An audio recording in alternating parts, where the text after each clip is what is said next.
Hello, I'm Susan Krumdieck, and I'm a professor of mechanical engineering. I'm originally from a very small town in Colorado, and I studied energy engineering because I lived through the OPEC oil embargo and saw how disruptive it was to everything about life when energy systems went short, when there wasn't enough. But I also saw how people in my little village got together and organized that, you sometimes there just isn't more. And we figure out how to deal with what we've got. And that I think I've taken with me through all of my studies of different kinds of energy that we could use, of how we use energy, energy policies, energy economics. And I just kept working on, okay, well, what's the sustainable energy and how do we do that? And what I found over time was that maybe we were asking the wrong question. And in engineering, the first rule of engineering is to get the problem right, to make sure you're working on the right problem. And one day, my son actually asked me, Mom, is sustainable energy going to stop climate change?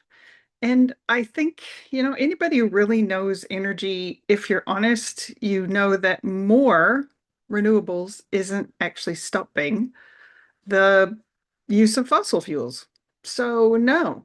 And my son had a funny answer to that. He said, well, Mom, then you have to figure out what will. And he wouldn't let me not think about that. And he believed that his mom could figure out what to do. Well, I didn't know what to do, and I certainly wasn't getting much help about what sustainable energy would be like, even though I knew all the technologies and had studied the energy systems for so long. And then one day I realized that maybe we shouldn't be working on sustainability. Maybe we shouldn't be working on sustainable energy. Maybe we should be working on what's not sustainable and changing that. And I got that idea by thinking about safety engineering.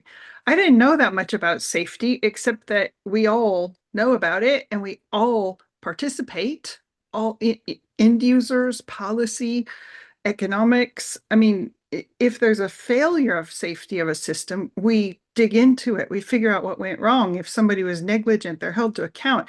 And what I found out by doing research is that 100 years ago, that wasn't the case.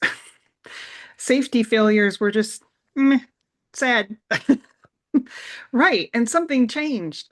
And it was that those failures became unacceptable. It was not acceptable for things that could have been prevented to go ahead. And that way of thinking radically changed the future. We are in a different future than we would have been if 100 years ago, 62 engineers hadn't got together and said, we need to figure out how to prevent what could have been prevented in this disastrous fire that we just saw.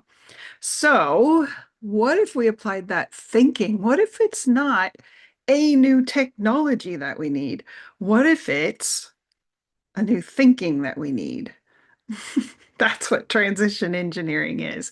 And once my research group and I and people around the world started pursuing that question that way around, how would we change what must be changed in order to prevent what's preventable?